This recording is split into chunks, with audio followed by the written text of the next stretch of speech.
Shalom, selamat malam Bapak Ibu. Apa kabarnya hari ini? Luar biasa, Tuhan Yesus baik ya. Puji nama Tuhan. Mari kita mau siapkan hati kita untuk kita masuk di dalam hadirat Tuhan. Sebelumnya kita satukan hati di dalam doa.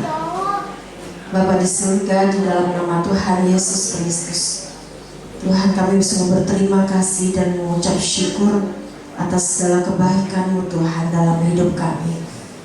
Saat ini Tuhan, kami boleh ada, kami boleh sehat, kami boleh kuat, semua karena anugerah-Mu ya Tuhan. Engkau sungguh baik bagi kami. Engkau begitu mengasihi setiap anak-anak-Mu Tuhan.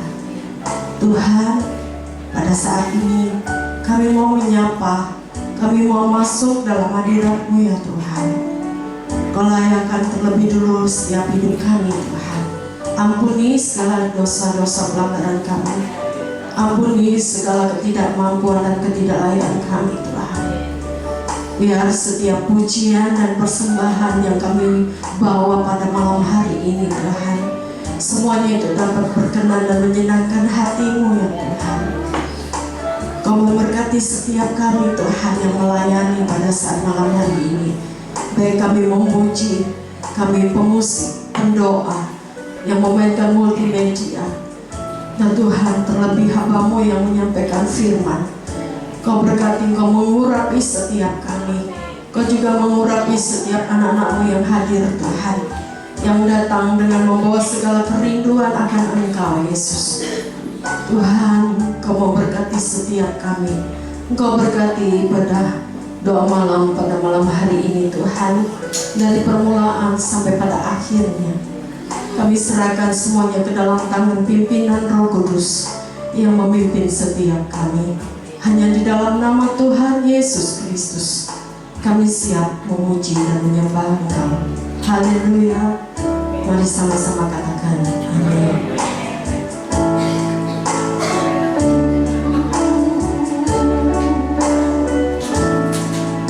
Katakan Yesus, Yesus, Kau sungguh baik, Yesus, nama-Mu indah, Yesus, ku cinta Kau selalu, ku tinggikan, ku agungkan selamanya, Yesus. Kau sungguh baik, Yesus, nama-Mu indah, Yesus, ku cinta Kau selalu, ku tinggikan, ku agungkan selamanya, ku mau memuji-Mu.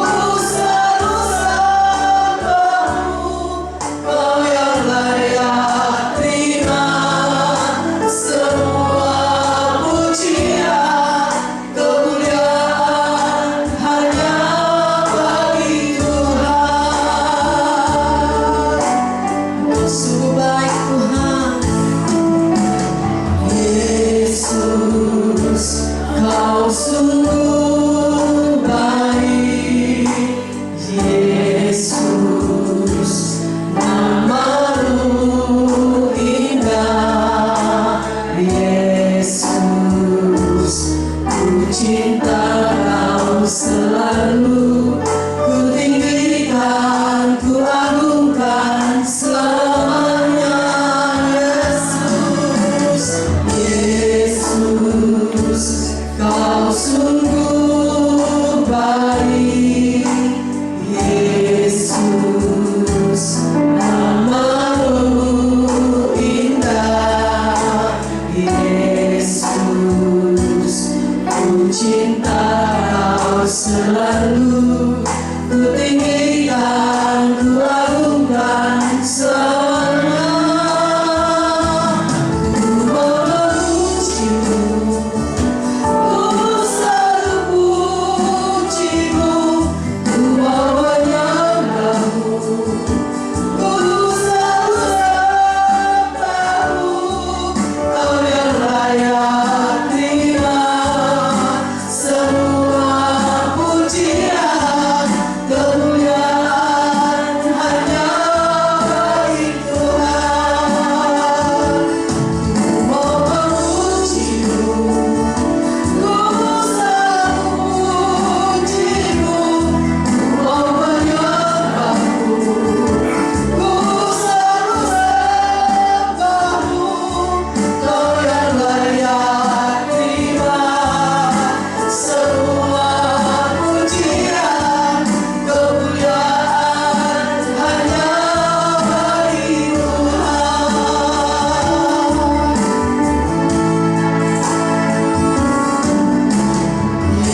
Semuanya itu karena Tuhan. Amin. Yang selalu menuntun kita. Percayalah kita semua bahwa Tuhan itu akan merencanakan segala sesuatunya untuk mendatangkan kebaikan bagi kita sesuai dengan rencananya dan kehendaknya Tuhan.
Terima kasih ya Tuhan Yesus, kami mengucap syukur ya Tuhan, karena pada malam yang indah ini Engkau masih beri kami kesempatan anak-anak-Mu untuk datang beribadah kepada-Mu ya Tuhan, memuji, menyembah, serta mendengarkan firman-Mu.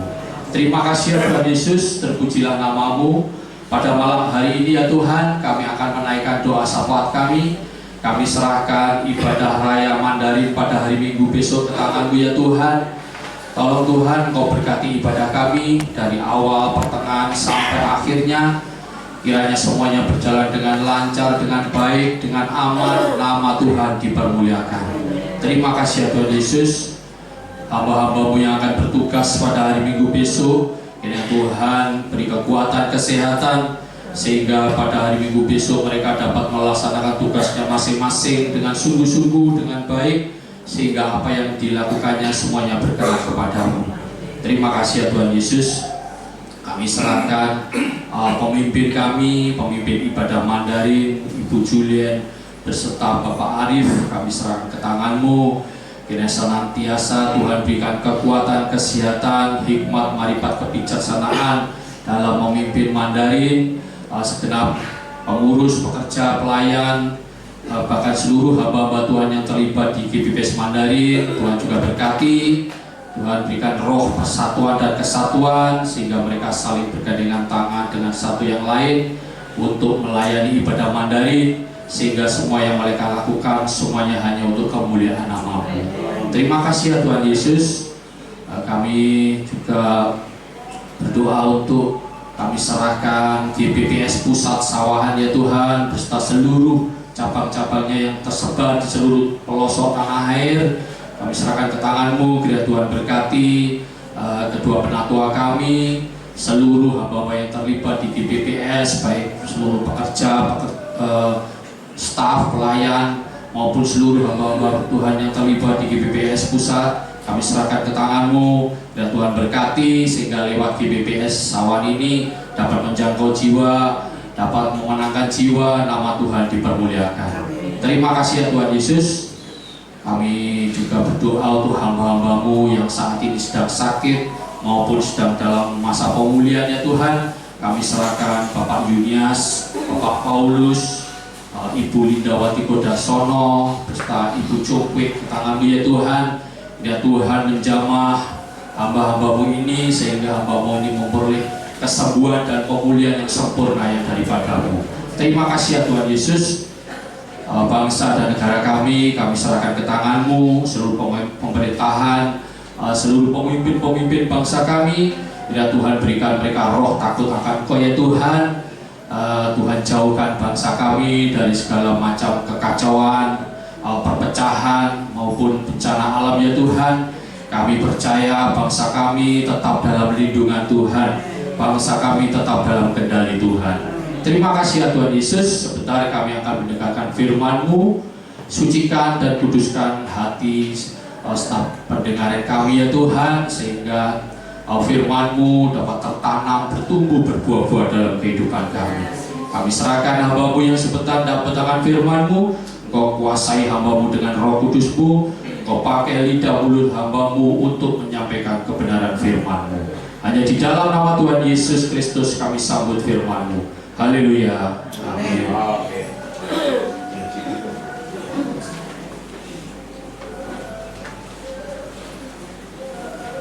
Shalom. Sudah 3 bulan ya. Suara saya tadi masih terganggu. Ya, gak tahu kenapa setiap pada saat saya mau sampaikan firman Tuhan, masih suara saya terganggu. Aneh, tapi nyata. Saya minta dukungan doa, tidak mengurangi keselamatan saya. Kita doa sekali lagi ya. Tuhan, Engkau Allah yang kami sembah. Saat ini hamba mau kami menyampaikan isi hati-Mu. Berikanlah keberanian kepada hamba-Mu. Jauhkanlah hamba-Mu untuk memikirkan siapalah hamba, tapi lebih mengutamakan isi hati-Mu, sehingga tidak ada kuasa yang akan mencegah hal ini. Apa yang menjadi keinginanmu disampaikan kepada jemaat bertempat ini boleh tersampaikan dengan baik sesuai dengan apa yang kau inginkan. Hamba-Mu yang berdosa, jika Tuhan pakai, hamba-Mu percaya Tuhan akan melengkapi di dalam segala hal, baik kesehatan suara hamba-Mu maupun hikmat akal budi daripada Engkau sendiri, Allah Roh Kudus, di dalam segala keterbatasan kami untuk menangkap setiap firman yang akan diberitakan di tempat ini. Kami percaya, setiap kami yang percaya, kuasa-Mu telah hadir dalam kehidupan kami. Sesuai dengan kebenaran firman akan memampukan kami untuk mengerti, menyimak setiap firman yang diajarkan, bukan hanya sebagai pengetahuan kami saja, tapi boleh kami lakukan dalam kehidupan kami, sehingga Kristus boleh nampak bagi setiap pribadi yang ada di tempat ini. Untuk itu kami siap menerima berkat-Mu di dalam satu kuasa Tuhan kami yang hidup, Yesus Kristus. Haleluya, amin. Shalom. Saya mempersiapkan firman Tuhan.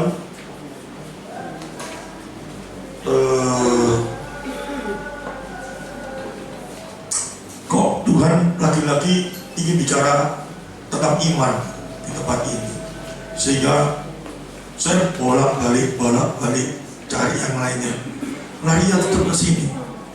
Padahal bicara tentang iman itu sesuatu yang gak gampang sebenarnya.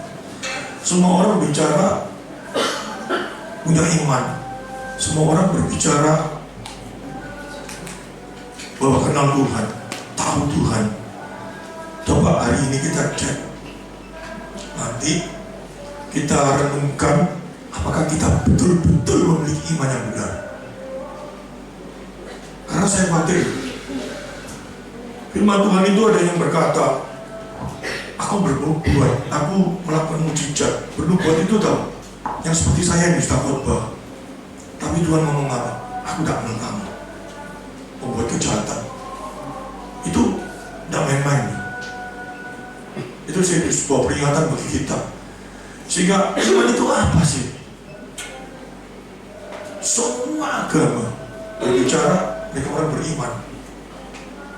Gak ada orang agama gak ngomong orang beriman. Kalau gak beriman, kecuali komunis. Jadi iman itu apa? Percaya adanya Allah. Tapi Allah yang apa? Ini yang penting. Nah, kita sama-sama belajar. Karena nanti kita akan mengerti semua tentang pada waktu Tuhan Yesus ngomong sama Thomas. Thomas ngomong tuh, aku percaya kalau aku sampai memasukkan tanganku di lubang tubuhmu. Dan Tuhan ngomong, masukkan. Thomas percaya. Terus Tuhan ngomongnya apa? Berbahagialah engkau yang tidak melihat tapi percaya. Itu apa? Tidak melihat tapi percaya itu apa? Iman yang bagaimana? Nah, ini hari ini kita akan bongkar ini. Untuk yang seperti ini kan, iblis tak akan tinggal diam. Kalau saya kasihkan ayat-ayat yang ya ikut Tuhan kamu nanti akan dapat berkat, ikut Tuhan kamu akan gini sukses apa? Iblis itu dibiarkan saja. Tapi kalau hal yang seperti ini, saya mempersiapkan itu godaannya banyak.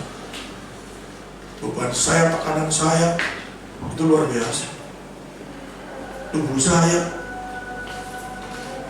Hari ini kita sama-sama belajar. Saya nekat, saya berani bro. Kalau Tuhan mau bongkar ini, saya bongkar. Ayo kita sama-sama konsentrasi ya. Ini penting loh. Semua mau bahagia nggak? Mau. Kita pernah lihat Yesus? Nggak pernah loh. Tapi Tuhan ngomong, berbahagialah engkau yang tidak melihat tapi percaya. Apa itu? Kalau kita bisa menyimak dengan baik, pulang dari tempat ini kita semua bahagia. Amin. Yang amin 3 orang tahu, semua bahagia. Amin. Kita lihat dulu ya, Ibrani pasal 11 ayat 1. Iman itu apa? Tolong dikeluarkan. Iman adalah dasar dari segala sesuatu yang kita harapkan dan bukti dari segala sesuatu yang tidak kita lihat. Yang tidak kita lihat yang kita harapkan. Semua, saya mulai dari dasar dulu ya. Saya dikasih waktu 1 jam ya. Ya, tadi lebih dikit tak apa-apa loh, tadi juga lebih, saya nggak mau kurangi. Jadi iman dasar dari segala sesuatu yang kita harapkan. Kita tahu semua bahwa iman itu kita percaya adanya Allah, betul lah? Kalau orang komunis, orang tidak percaya adanya Allah, dia nggak bisa ngomong dirinya beriman. Setiap orang punya harapan nggak? Kepingin dong? Nggak tahu kepingin naik, kepingin kaya, kepingin apa lagi? Sehat, kepingin anaknya baik, kepingin nggak tahu apa, pokoknya kepinginnya baik-baik. Boleh kan nggak? Boleh. Kalau kita percaya adanya Allah, otomatis semua harapan itu kita apa? Berikan kepada Allah. Betul? Tuhan, aku minta ini. Tuhan, aku minta ini. Allah, aku percaya. Tadi lagunya tuh, segala apapun Tuhan. Boleh. Tapi tidak boleh berhenti di sana toh. Kalau iman kita berhenti di sana toh, di sana saja, nggak ada bedanya. Ayo, aku mau tanya dulu sebentar. Kita berdoa, kamu berdoa loh. Bedanya apa doamu sama agama lain? Sama-sama punya iman. Bedanya apa? Orang Kristen bedanya apa doanya dengan orang Islam, orang Hindu, orang Buddha? Bedanya apa?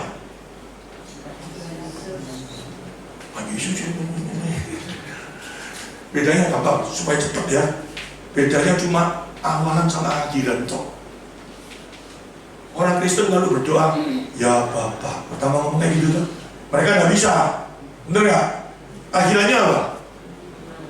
Ditutup dalam nama Tuhan Yesus. Mereka enggak. Tengah mau coba pegang. Yo, tengah mau coba pegang enggak?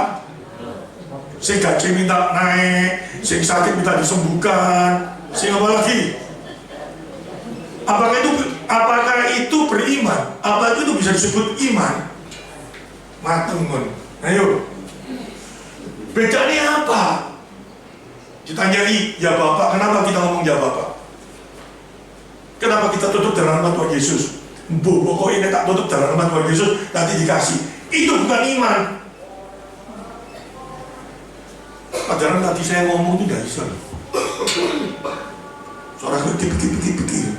Tapi kalau sudah di atas mimbar, bengong aku. Nanti pulang gak ada suara lagi. Yang paling bahaya, iman itu saya bagi 3. Memiliki 1 dasar loh. 1 dasarnya cuma emosi toh. Ini paling bahaya. Emosi, pengetahuan, percaya ini paling nanti terakhir nih. Tapi iman tuh semua orang percaya adanya Allah. Tahu ada Allah, tak lihat, aku tahu. Tapi dasarnya cuma emosi. Gereja-gereja sekarang yang di luar yang bisa membagikan emosi itu paling rame. Tak percaya. Tak kasih gambaran ya. Ini saya berani bongkar biar naik, nanti saya dimarahi, saya nggak ngurus. Tapi sebuah kenyataan. Dulu GBPS, saya ngomong GBPS dulu. Kalau doa rame ya, sampai jam berapa? Karena emosinya dibangkitkan. Dengan berdoa nanti aku bisa gini, dengan berdoa aku bisa gini. Boleh. Tapi dasar doanya kalau cuma kayak gitu, lama-lama turun. Karena dasarnya belum kuat. Hari ini saya mau bongkar. Lama-lama kesaing sama gereja, saya ngomong kesaing. Kenapa? Di tempat mereka doanya ada macam-macam dah. Macam-macam. Emosinya lebih dibangkitkan. Puji-pujiannya tidak kayak kita. Mereka pujiannya, orang kalau ke gereja, kalau dengar firman ngantuk, tapi pada waktu pujian penyembahan, yang di atas itu artis loh. Artis itu kalau bawa pujiannya apa?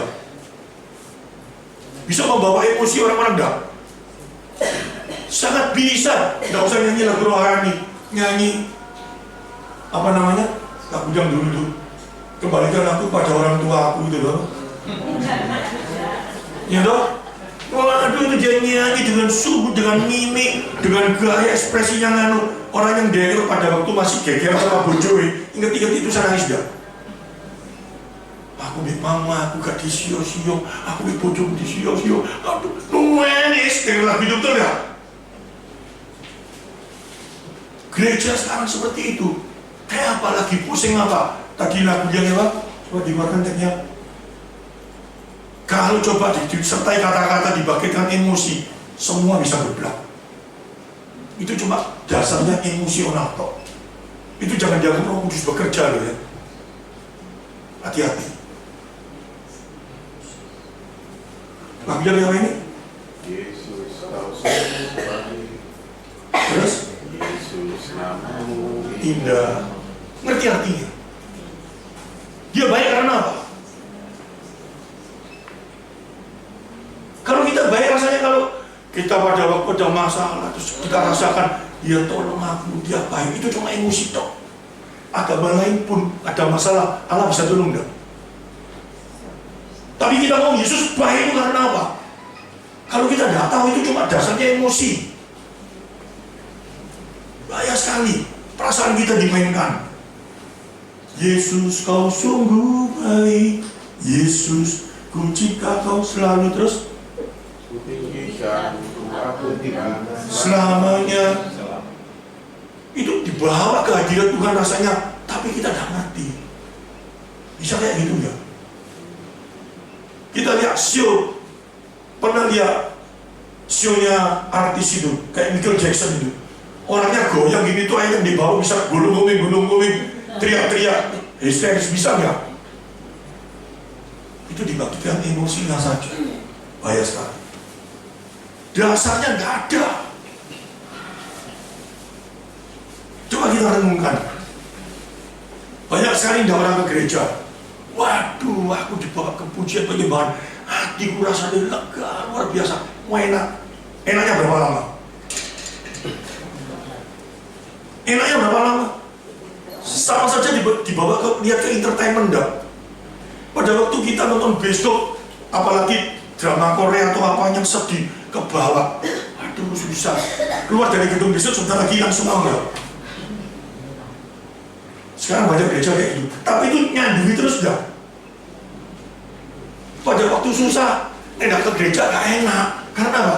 Enggak, aku di sana bisa melampiaskan emosiku. Jadi gereja itu tempatnya apa? Pelampiasan emosi. Ada yang mantel, ambil bodoh kayak songo. Pada waktu nyanyi itu, Tuhan, bodoh. Di rumah kan gak bisa, di sana kan rasanya gitu Roh Kudus bekerja. Ambil nuangis kasih, geru-geru itu. Apakah itu iman? Tapi pendetanya untuk bawa kayak gitu gampang enggak? Gampang. Saya kalau mau bawa kayak gitu tuh gampang. Kasih kesaksian, kasih dorongan, emosional dibangkit. Ngelatih kayak gitu pada waktu belajar homiletik. Itu salah satu bagian, tapi tidak boleh dipakai terus. Orang cuma ditarik emosinya toh. Saya baca gini bisa, oh orang ini lagi stres. Tangkap tak, kasih gambar-gambaran supaya dia itu bisa emosinya naik. Bahaya sekali. Sangat bahaya sekali.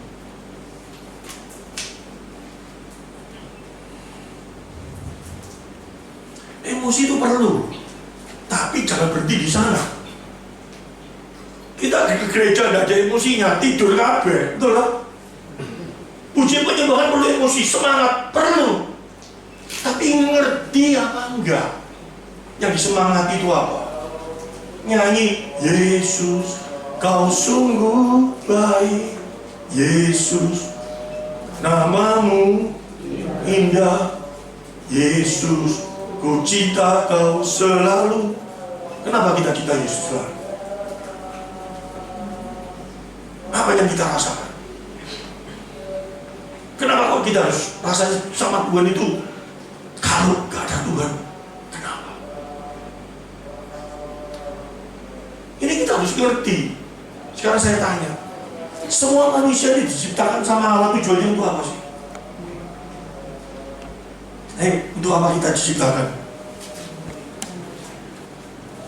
Kita tidak mau nyelidiki itu, kita tidak ada pengetahuannya. Terus kita ngomong aku punya iman. Iman sing kaya apa?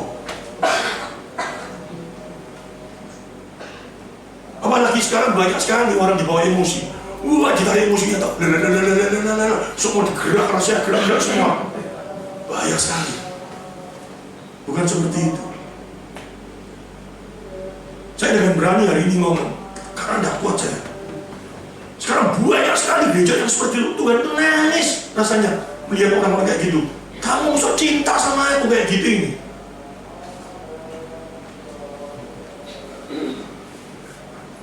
Ngambil ayat-ayat China dewe, sak jeplai, pakai kod-kodan, buka Amsal, orang yang baik di hadapan Tuhan, orang yang setia, selalu Tuhan berkati. Oleh karena itu kita harus setia sama Tuhan. Nanti Tuhan pasti berkati. Baca Mazmur 73. Orang yang tidak setia, orang yang tidak, Tuhan juga berkati dalam dunia ini kok. Tahu, kitab Amsal itu ditulis tujuannya untuk apa sih? Amsal itu kitab hakikat. Ngerti maksudnya? Coba kita lihat ya, Amsal pasal 1 ayat 1. Kita baca. Aku gembes aku. Karena apa? Banyak orang Cina ini nyopot ayat terus di apa namanya? Ayat ini dipegang satu. Orang yang rajin di hadapan Tuhan, nanti Tuhan jagai, Tuhan gini. Tak kasih tahu, tak bocor.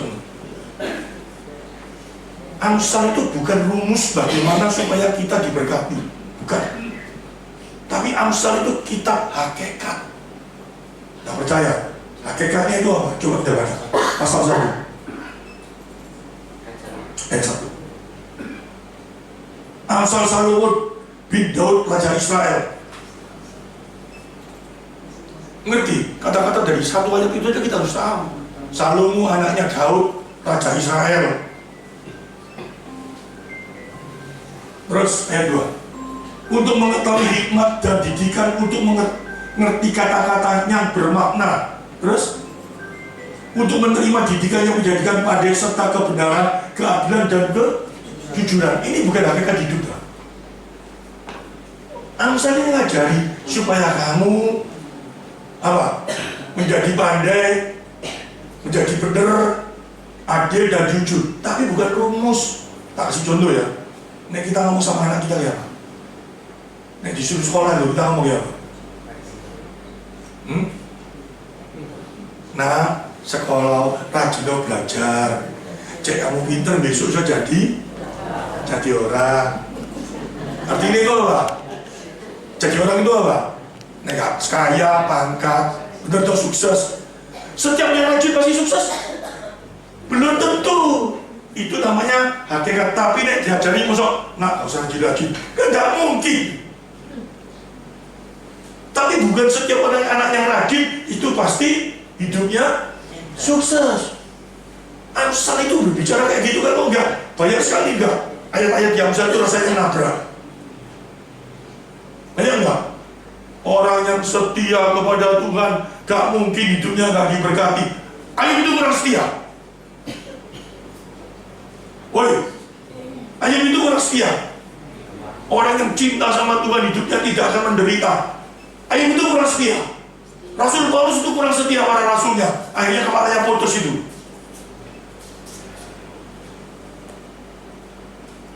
Mulai mikir kan? Tapi Amsal itu baik. Namanya kita untuk kita hidup yang benar. Ini maksudnya. Kita ngajari anak kita apa? Ojo tidur malam-malam nanti sakit. Betul kan? Pertanyaan saya, ini nggak tidur malam pasti nggak sakit? Bisa sakit nggak? Sakit. Orang kalau gambarannya gini, ojo langgar lampu lalu lintas nanti kamu kecelakaan, betul nggak? Yang nggak langgar lampu lalu lintas, yang nggak langgar lampu lalu lintas pasti nggak kecelakaan? Belum tentu. Tapi coba langgar, pasti kecelakaan kamu. Tapi itu bukan rumus, ngerti? Kalau yang rumus itu janji Tuhan. Kamu percaya sama aku, pasti selamat. Amin. Itu rumus, pasti. Ini kita mesti ngerti. Ojo dibujui, ambil pembicara, ngapain ansol, gini. Nanti orang sih sudah betul-betul ngoyo sama Tuhan, betulan kok hidupnya masih soleh. Saya kecewa nggak? Kecewa nggak? Karena apa? Imannya itu dasarnya cuma emosi tok. Tidak boleh kayak gitu. Banyak sekali loh kita ini, kekristenan kita ini bukan kekristenan yang tidak ada dasarnya. Iman kita ini ada dasarnya. Dasarnya apa? Pengetahuan. Pengetahuan apa? Firman Tuhan. Main aja orang ngomong. Di Korintus itu bicara apa? Surat Rasul Paulus nulis sama jemaat Korintus. Coba di Korintus itu banyak masalah. Masalah makan gegeran. Masalah apa gegeran? Rasul Paulus itu nulis. Nah, Rasul Paulus itu ngajar. Ada orang sih ngelokno. Oh, Rasul Paulus itu ngajar apa? Dia duit tok itu gini. Rasul Paulus ngomong apa? Aku ini ngajar sesuatu yang tidak ada di pikiranmu, yang tidak ada di hatimu, yang tidak pernah kau pikir. Itu kita ajar dong. Itu apa? Firman Tuhan. Tapi orang-orang ngomong apa? Imannya apa? Apa yang tidak ada dalam pikir, apa yang tidak ada dalam hati, nanti Tuhan berikan di apa? Anak kita. Ngawur dia. Padahal ayat itu sudah tidak berbicara apa yang tidak dipikirkan nanti Tuhan kasih. Bukan. Kisruh semua nggak ini? Mau belajar firman Tuhan? Apa cuma mau dasarnya emosi toh? Repot deh cuma dasar emosi toh, percuma. Nanti dia tanya Tuhan, loh kamu cinta aku karena apa? Ya karena waduh gawat. Ini saya sekarang bongkar. Ayat ini tanpa pengetahuan firman Tuhan yang betul sering dijadikan sebuah pengertian yang sangat salah. Langsung kita buka Kejadian pasal 1 ayat 27. Semua orang mesti baca. Ayo coba dibacakan, orang pun gantian kan? Dibacakan coba.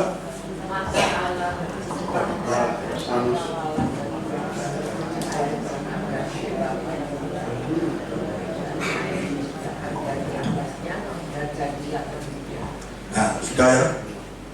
Maka Allah menciptakan manusia itu menurut gambarnya. Menurut gambar Allah, diciptakannya dia laki-laki dan perempuan, diciptakannya mereka. Kita semua tahu dong, Allah itu roh, betul gak? Yang namanya roh itu tidak ada wajahnya kayak kita ini, tidak ada. Paham? Roh itu tidak ada, bentuk tubuhnya tidak ada. Ngerti ya? Nah selama ini kalau kita doa ngomong Allah itu kayak apa? Bapakku. Kita bayangkan kayak apa? Tuwek, jenggot, rambut putih itu. Itu kaki dia film.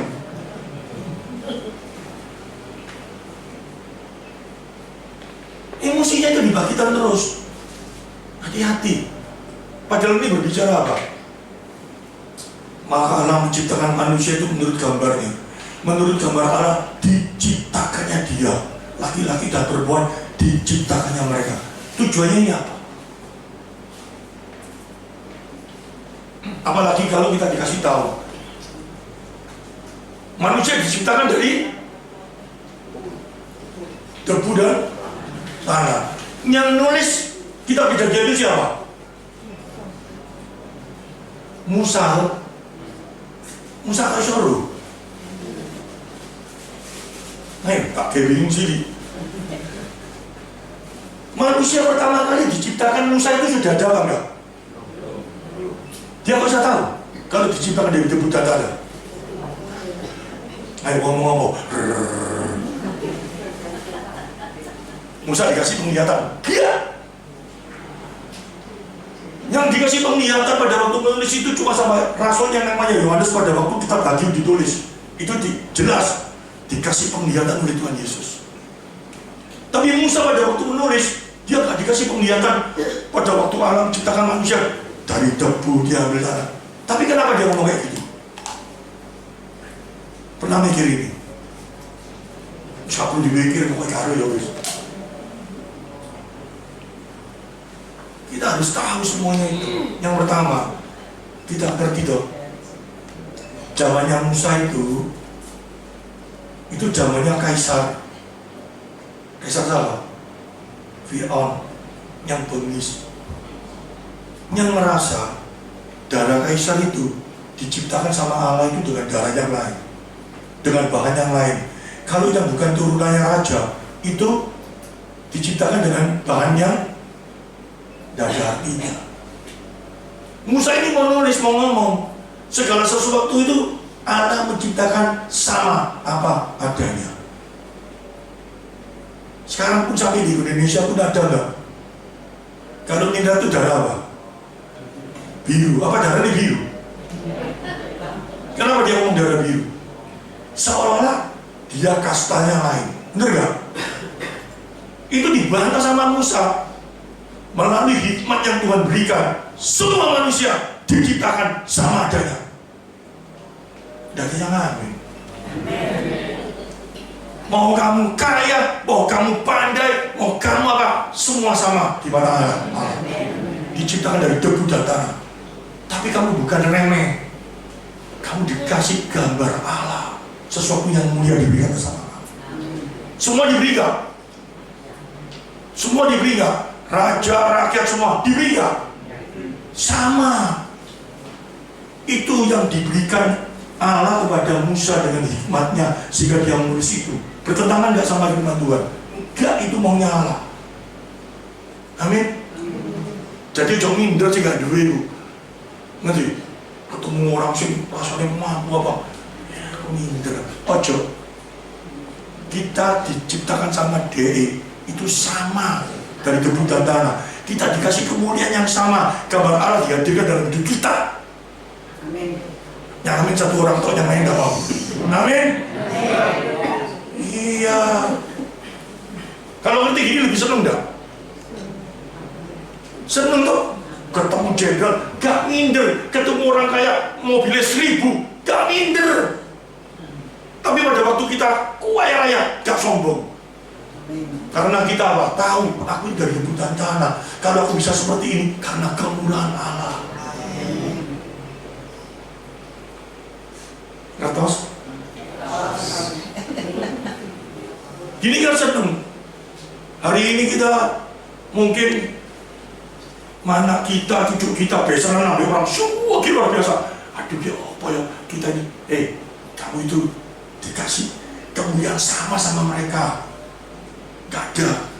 Di hadapan Allah gak ada sedikit pun beda. Nek mas semua ke ojo sombong. Kalau itu dari debu dan tanah sama. Seneng gak? Itu dulu dipegang. Nah ini firman Tuhan. Pulang dari sini terus kalau minder, bener gak? Tapi ya ojo sombong.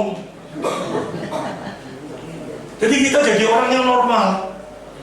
Gitu loh. Jadi orang yang biar, yang betul-betul sesuai dengan yang Tuhan kehendaki. Amin.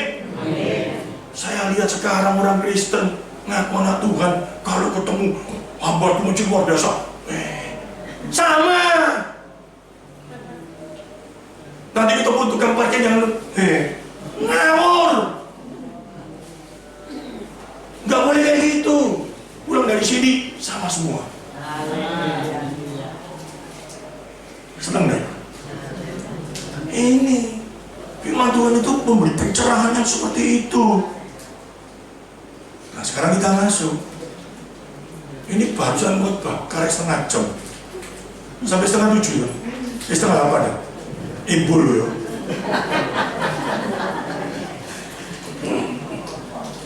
Kitab Kejadian pasal 1 ayat 27 tadi. Ini penting sekali, coba kita pikir. Malah Allah menciptakan manusia itu menurut gambarnya menurut gambar Allah, diciptakannya dia laki-laki dan perempuan, diciptakannya mereka. Saya bilang nanti ya, ini ya. Ada satu tujuan yang luar biasa. Tuhan ciptakan manusia ini. Ayat 28-nya apa? Allah memberkati mereka. Lalu Allah berfirman kepada mereka, beranak, cuculah dan bertambah banyak, penuhilah bumi. Stop dulu. Berarti Allah suruh kita jadi apa? Mana sih akeh? Jojoran sama terwelu. Terwelu sekali mana itu 5. Kalau tujuannya menikah supaya kita bisa punya anak baik, punya anak dan punya anak banyak, itu salah. Saya kalau ada jemaat yang datang ke saya pranikah, tak tanyai yang terakhir, tujuan kamu nikah apa? Kalau sampai ngomong, ya melaksanakan perintah Tuhan supaya aku punya anak, kata kawin dong. Kata kawin dong, pasti tidak mau. Kamu masih belum ngerti, jangan dulu. Nanti minggu lagi diajar lagi. Nah, suatu saat bisa nggak kami itu sudah punya anak, bisa nggak? Datang ke pendetanya, Pak saya mau minta cerai. Bojoku udah sama anak Pak, dia apa Pak? Dan tujuan saya kawin mana Pak? Saya bisa jawab apa? Kalau ngomong saya mau, ya tujuan menikah itu supaya beranak cucu mana? Terus ya ada anaknya ya. Tujuan pernikahan itu bukan supaya punya anak. Salah. Apa? Istri diajak enggak? Mana sih? Pribadimu sama pribadi dia sama enggak? Lain dong. Dia mungkin diem enggak? Kamu suka nggak ngomongin, saya nggak tahu. Dua pribadi yang tidak sama pada saat menikah bisa menjadi satu, saling mengasihi. Itu tujuan menikah. Dari dua pribadi, saya sama istri saya ini jauh beda. Saya ini cerawak, dator istriku ini. Tapi saya sama dia kok bisa 40 tahun, betul. 42, aku belari. 42 tahun tetap awet, cucu saya 4, tetap baik. Orang heran, kok iso ya bibi, tahan habis titi. Bukan tahan, karena di tengah-tengah dia dan saya ada Tuhan. Itu tujuan pernikahan. Dua pribadi yang berbeda dijadikan satu di dalam Tuhan, saling bisa mengasihi. Amin. Ya, saya mau kawin lah kawin.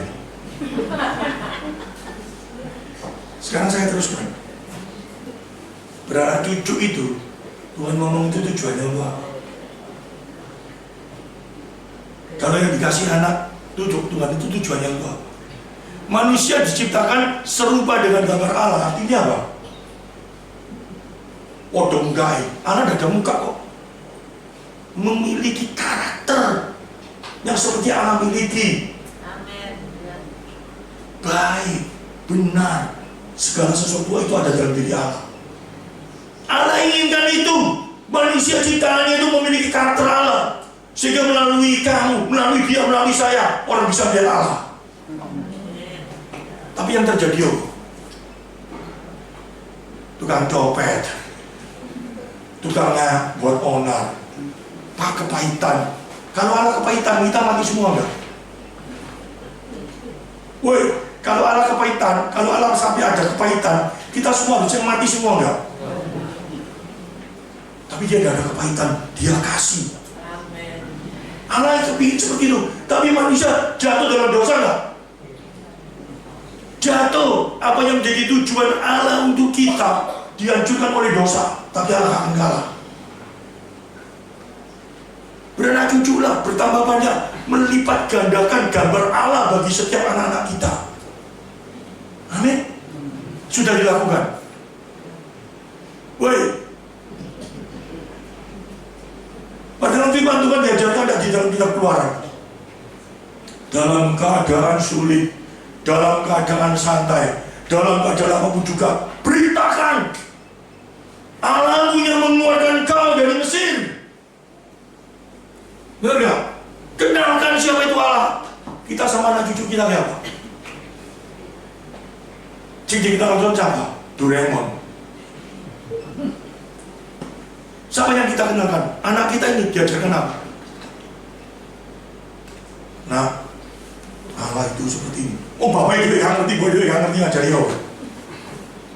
Berat enggak? Melibatkan ganda apa? Gambar siapa itu?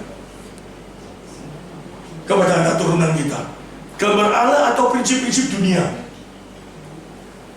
Kerja sing baik, belajar sing pinter, nanti cek kamu kaya, gak dinyek uang. Itu prinsipnya siapa? Kita ajarkan hal itu apa kita ngomong? Kamu harus kenal Allah. Yang mana bapakmu ini bisa seperti ini karena Allah. Pernah ngomong kayak gitu? Kon sekolah gak temen-temen, gak mau belajar sih betul. Papa itu sudah banting tulang setengah mati untuk kamu loh. Kamu kok kayak gitu, kayak apa sih? Gak sama be papamu tak? Pernah mengenalkan Tuhan? Akhirnya anaknya kalau sudah tua, sudah gede, bapaknya sudah bisa jalan. Dibalas sama anaknya enggak? Sering terjadi kayak gitu enggak? Bapaknya dikasih rumah satu, dikasih suster satu, pembantu satu, tapi gak pernah ditengok, gak pernah dilayani. Nek bapak yang ngamuk kan harus toko ya bu, gak aku solo yuk, aku ini kerja ke awakmu. Banyak yang kayak gitu gak? Bapaknya mau ngomongnya sungkan, ambil anaknya, bener tuh? Karena merasa anaknya sudah melakukan sesuatu balas. Coba anaknya kalau dikenalkan Tuhan, dia akan melayani, mengasihi bapaknya. Karena hukum Allah, jika seseorang mengasihi Allah, pasti mengasihi sesamanya. Dosa itu begitu jahatnya, menghancurkan sesuatu yang Tuhan berikan bagi kita. Itu namanya Tuhan baik. Tuhan baik, minta coba, dikai coba, minta mobil, kayak mobil. Setan pun bisa ngasih kok itu. Gak usah Tuhan. Tapi hal yang seperti ini hanya mampu diberikan oleh Allah. Karena suara sampai ente, amin. Beranak cucu lah, berlipat ganda. Gambar Allah itu anak-anak kita mulai diajari. Ojo di pasar no guru sekolah minggu tok, sak minggu sekali tok, padahal diajarkan. Di saat kamu leha-leha itu apa ya? Santai, disoto, lunak. Kenalkan Allahmu pada anakmu. Di saat kapanpun juga kenalkan. Itu yang diajarkan umat Israel, yang diajar oleh Allah pada waktu masuk ke Kanaan enggak? Kita ngajar. Nek dulu kita lupa, sekarang sudah diingat, mau mulai pulang besok ngajar. Amin. Dikenalkan ngasih apa gampang sih. Dulu. Ayo, Tuhan itu mengasihi kamu loh ya. Gak boleh kayak gitu. Ojo, mau nakal-nakal. Kalau jangan lupa kayak Tuhan. Itu salah. Tapi Tuhan itu baik sama kamu. Kamu harus mengasihi Tuhan. Amin. Anak jadi gede ini, tapi diberitahu kasih Tuhan. Kurang 15 menit. Ini dulu dipegang. Melibat gandakan gambar Allah bagi setiap turunan kita. Beranak bagi setiap orang yang kita kasihi. Betul gak? Sekarang kita mulai masuk lebih dalam lagi. Bertambah banyak, penuhilah bumi, tapi harus gambar Allah. Betul gak? Ojo dipenuhi bumi, anak yang mulai cilik diajari, kamu harus jadi orang sukses, harus jadi apa? Dan dikenalkan Tuhan lain. Ya, penuhi bumi dan taklukkanlah itu. Kata taklukkan ini sering disalahartikan sama orang-orang yang berteologi kemakmuran. Taklukkan itu apa? Gambarannya apa? Dikalahkan dong.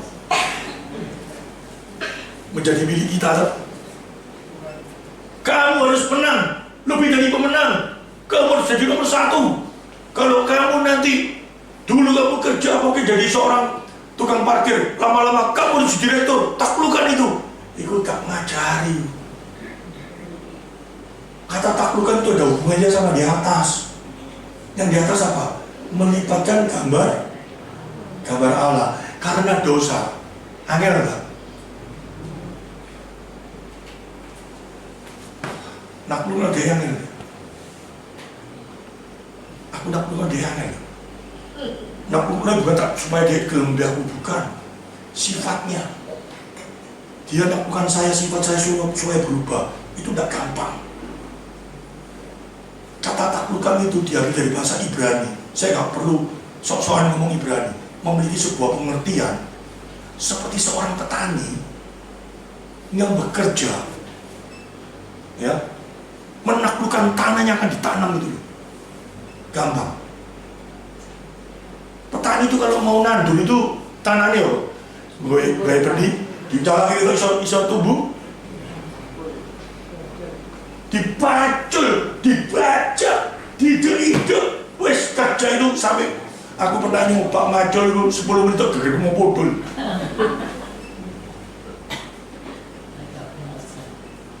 Tanahnya keras, tanah yang tidak bisa tumbuh, dia kerjakan, dia hajar supaya bisa bertumbuh benih. Suamimu yang bongkong, istrimu yang cerewet, suami istri itu sih, anakmu yang bandel, taklukan dia supaya dia bisa memuliakan Tuhan dengan kasih, bukan dengan ancaman. Oh enggak nurut aku, kata bayaran, bukan. Istri-istri tunduklah kepada suamimu supaya melalui ketundukan suamimu bisa memuliakan Tuhan. Amin. Itu kata taklukan itu artinya. Jadi tujuannya itu jelas sekali. Gambar Allah yang rusak. Kita ini orang-orang yang mengaku beriman, yang mengaku kita ditebus oleh darah Kristus, yang mengaku karena kita dia mati di kayu salib dengan satu tujuan, supaya gambar Allah itu hadir dalam hidup kita. Sudah dilakukan. Taklukkanlah itu. Berkuasalah atas ikan dia. Berkuasa itu bukan diktator, tapi berkuasa seperti seorang gembala yang mau mengayomi, menjagai. Kata berkuasa itu aslinya. Kalau kita hubungkan ini dengan Roma pasal 8 ayat 28 sampai 29, kok tiba-tiba saya ingat sesuatu yang luar biasa. Kita diciptakan serupa dengan gambar Allah, gak? Karena dosa rusak, gak? Rusak. Tapi melalui Kristus kita dikembalikan. Lihat, kita tahu sekarang bahwa Allah turut bekerja dalam segala sesuatu untuk mendatangkan bagi mereka yang mengasihi Dia. Ini kata-kata ini kalau mau saya ekspos satu-satu, luar biasa. Segala sesuatu mendatangkan kebaikan-kebaikan itu bukan karena duit kok jadi duit. Itu sudah rusak dosa. Kebaikan itu kayak apa? Rasul Paulus itu loh, kita kasih contoh ya. Rasul Paulus itu seorang Sanhedrin, jabatannya tinggi, uangnya banyak. Allah bekerja, dia ajar sama Allah, sampai dia dipukuli seolah-olah orang mati, dibawa kapal karam. Tapi tujuannya Allah apa? Mendatangkan kebaikan enggak? Bagi siapa? Rasul Paulus. Secara materi aku berkurang, tapi rohku makin menyala-nyala pelayanan Tuhan. Itu Allah bekerja. Yang mengasihi Dia, yaitu bagi mereka yang terpanggil sesuai rencana Allah. Kita bisa datang ke tempat ini bukan rencana kita, tapi rencana Allah yang ada dalam hidup kita. Tujuannya apa? Coba kita lihat. Sebab semua yang dipilihnya dari semula, mereka juga ditentunya dari semula untuk menjadi luar biasa enggak? Kita diciptakan pertama kali serupa dengan gambar Allah, rusak, ditebus oleh Kristus. Kita dikembalikan serupa dengan gambar anaknya. Anaknya ini siapa? Allah juga enggak? Loh, gak ada yang tepuk tangan ya? Itu loh kebaikan Allah.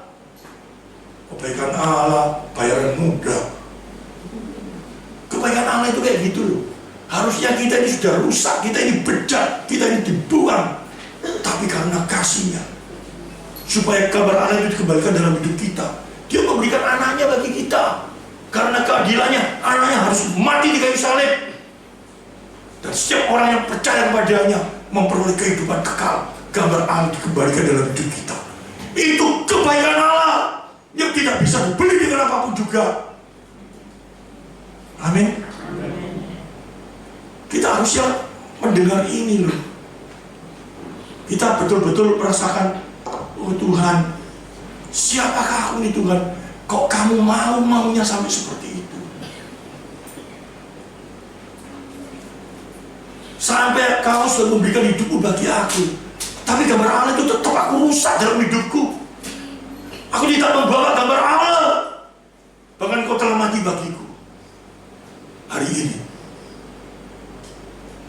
kita tundukkan kepala, kita berdoa, bukan secara emosi, tapi dengan sebuah teologi pengertian siapa itu Allah. Dia menciptakan kita, semua ciptaannya. Dia tidak berbicara serupa dengan gambarnya, tapi kita diberi kemuliaan. Tapi karena dosa, kemuliaan itu hancur. Tapi Dia tetap setia, kasihnya tetap. Dia memberikan anaknya yang tunggal bagi kita, mati di kayu salib, bahkan sudah mati menebus kita. Tapi apa yang kita lakukan sehari-hari ini? Yang kita minta sama Dia apa? Tuhan, beri aku kekuatan. Hari ini aku menghadapi persoalan. Aku telah jatuh, aku telah merusak sesuatu di hadapan-Mu. Di dalam segala keterpurukanku, aku tidak memuliakan Kau. Gambar-Mu tetap hancur dalam hidupku. Ampuni aku, beri aku kekuatan, supaya melalui hidupku orang bisa melihat Kristus dalam hidupku. Pernahkah kita berdoa seperti itu? Coba kita renungkan. Apakah kita bisa berkata kita baik di hadapannya, dan kita bisa berkata Yesus Kau baik, kalau kita tak mengerti hal ini dengan benar? Kalau kebaikan-kebaikan yang kita rasakan cuma sebatas anugerah umum, kaya, sehat, apalagi keluarga rukun, nggak usah kebaikan Tuhan. Setan pun bisa kasih kita seperti itu.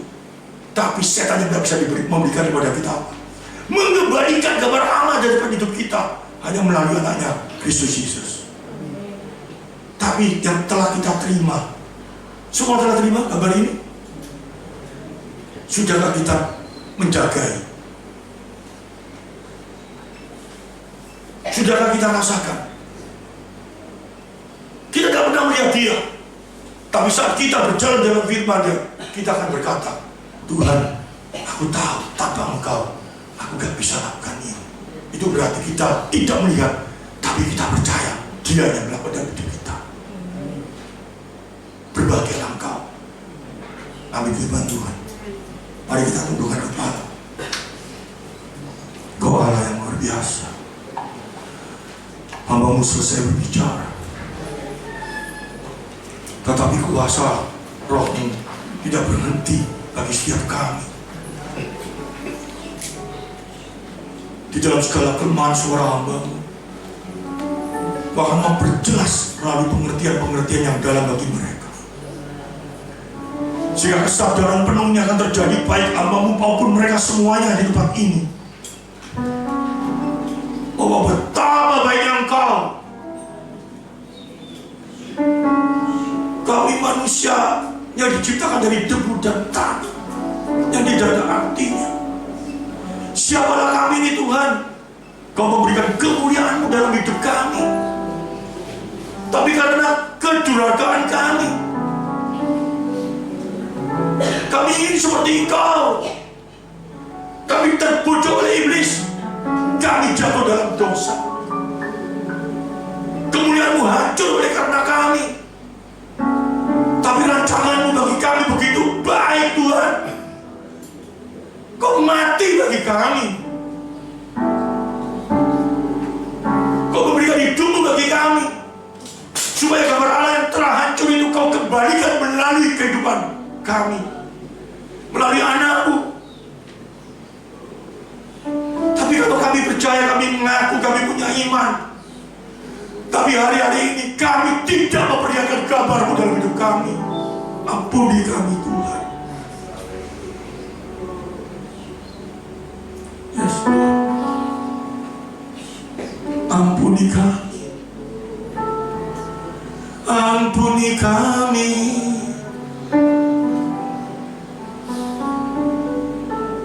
Kau Allah yang baik, Tuhan. Kau Allah yang sangat mengasihi kami, Tuhan. Yes, Lord.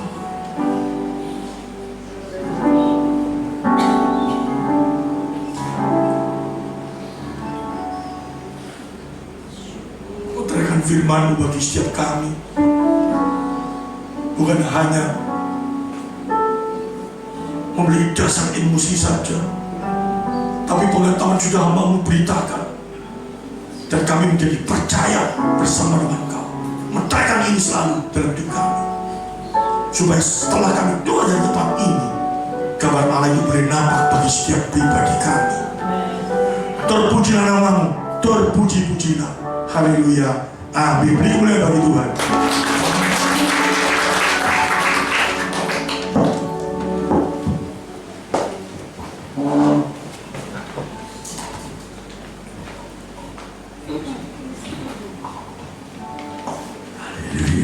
Mari kita bangkit berdiri. Oh, haleluya. Kami bersyukur malam hari ini, Tuhan, karena firman-Mu meneguhkan kami, menyadarkan kepada kami adalah yang diciptakan oleh Tuhan, serupa dengan Tuhan, yang telah rusak diperbaiki oleh Tuhan. Kami boleh berenggah mempunyai Allah seperti Engkau. Kau sangat baik, terlalu baik bagi kehidupan kami. Berkati hamba-Mu yang sudah menyampaikan kebenaran firman Tuhan. Berkati juga kami yang sudah mendengar kebenaran firman Tuhan. Tuhan, kalau sebentar kami akan kembali ke rumah, kami bersyukur Tuhan sudah mempersiapkan para malaikat-Mu menyertai dalam perjalanan pulang, hingga kami boleh tiba di rumah kami masing-masing dengan selamat, berkumpul kembali dengan keluarga kami, bahkan berkat Tuhan melimpah. Sekarang saudaraku yang dikasihi Tuhan, terimalah berkat damai sejahtera daripada Allah Bapa di surga, cinta kasih Tuhan Yesus Kristus, dan di dalam persekutuan Roh Kudus yang terus membawa kita di dalam kekudusan dan kebenaran sehingga serupa dengan gambar Kalita. Terimalah berkat ini di dalam nama Tuhan Yesus Kristus. Haleluya. Amin.